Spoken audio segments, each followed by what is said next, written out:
وصحابہ اجمعین اما بعد اعوذ باللہ من الشیطان الرجیم بسم اللہ الرحمن الرحیم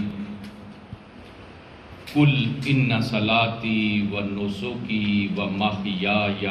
ومماتی للہ رب العالمین صدق اللہ العظیم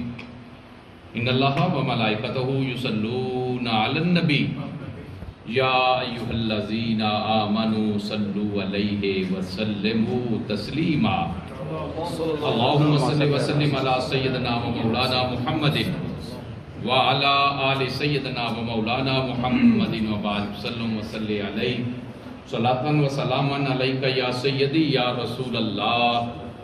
وعلی آلک و صحابک یا سیدی یا حبیب اللہ شاہ است حسین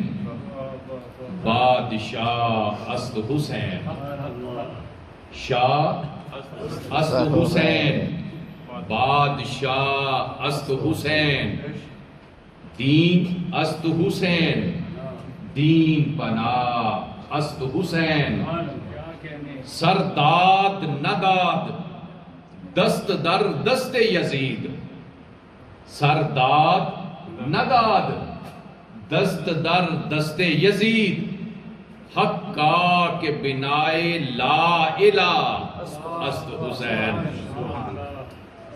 میری نہایت ہی واجب الاحترام علماء کرام سادات کرام نعت خواں حضرات اور برادران اسلام کتاب کا نام ہے جامع المعجزات اور روایت کرنے والے ہیں حضرت سیدنا عبداللہ ابن عباس رضی اللہ تعالی عنہما حضرت سیدنا عبداللہ ابن عباس رضی اللہ تعالی عنہ فرماتے ہیں کہ اللہ کے پیارے نبی علیہ السلام کا معمول مبارک تھا کہ ہر روز نماز فجر کے بعد نماز سے فارغ ہو کر اپنا رخ انور اللہ کے نبی صحابہ کرام کی طرف کرتے جب اللہ کے پیارے نبی اپنا رخ انور صحابہ کرام کی طرف کرتے تو صحابہ کرام رخ بدبہا کی زیارت کرتے واللیل زلفوں کو دیکھتے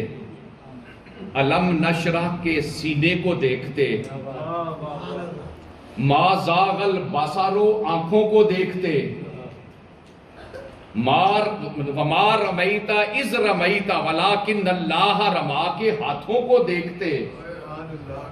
اللہ کے نبی کے رخ بدوحا کی زیارت کرتے لیکن 5 شعبان 4 ہجری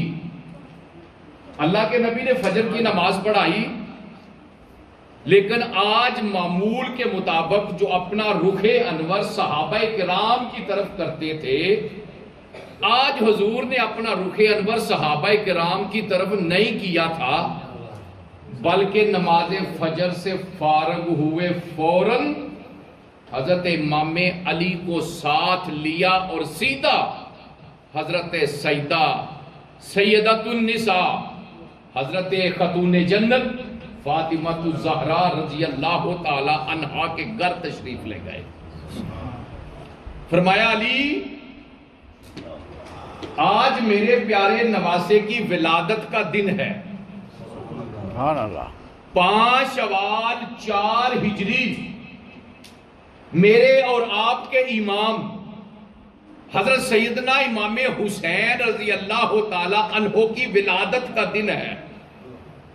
حضور نے فرمایا علی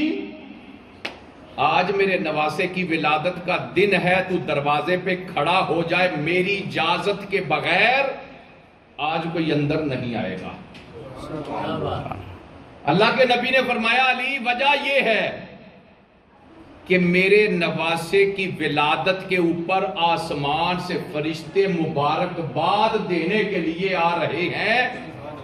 اس لیے میں چاہتا ہوں تو کھڑا ہو جا آج کوئی اندر نہ آئے اللہ کے نبی اندر چلے گئے حضرت امام علی دروازے پہ کھڑے ہو گئے.